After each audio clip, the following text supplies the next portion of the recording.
From the Pep Radio Newsroom, this is the morning news blast for March 25th, 2025.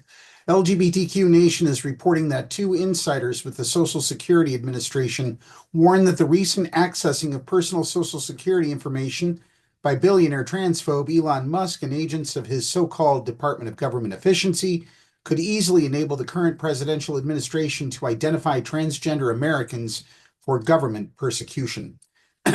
DOGE representatives Mike Russo and Akash Baba entered the SSA on January 31st and got access to data on every person in the United States with a Social Security number, according to a court filing challenging DOGE's access to the data. The data includes the addresses, medical and work histories, tax, banking, and citizenship information, and family records of every person in the United States with a Social Security number, according to Rolling Stone. DOGE had access to the data for nearly 2 months before federal judge Ellen Lipton Hollander ordered DOGE and Musk to delete any non-anonymized data and to stop accessing the data in general. The AFL-CIO, one of the nation's biggest labor unions, sued over the matter.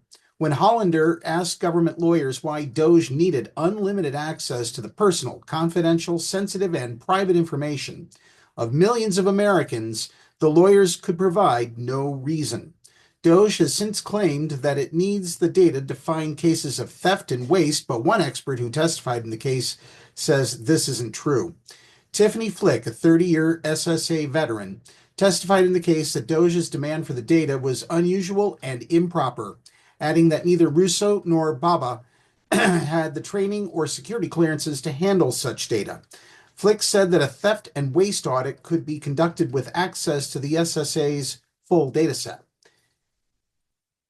She also said DOGE's access to the data left it vulnerable to mishandling by bad actors like hostile foreign governments or U.S. administration officials who could use the data to locate and persecute political dissidents, elected officials, journalists, transgender people, and other so-called political enemies.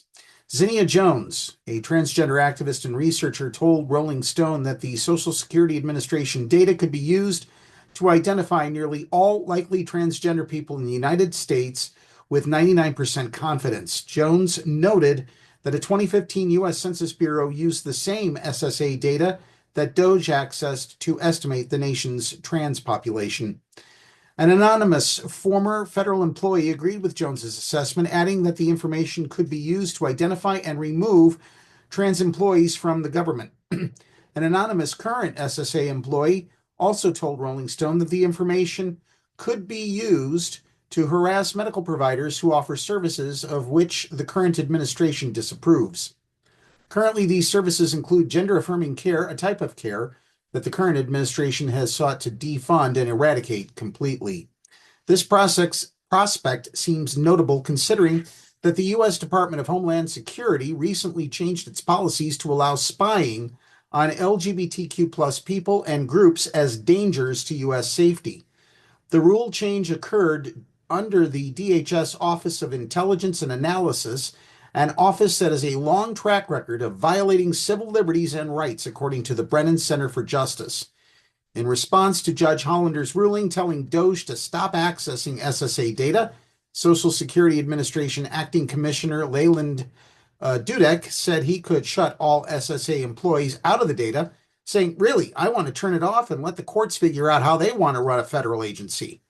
Dudek later walked back his comment, saying that the court had issued clarifying guidance about its orders. "Therefore, I am not shutting down the agency," he said.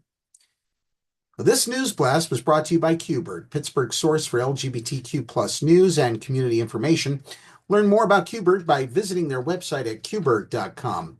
Be sure to download the Live 365 app to take Pep Radio wherever you go. Up next is the National Weather Service forecast for the Meadville area here on Pep Radio.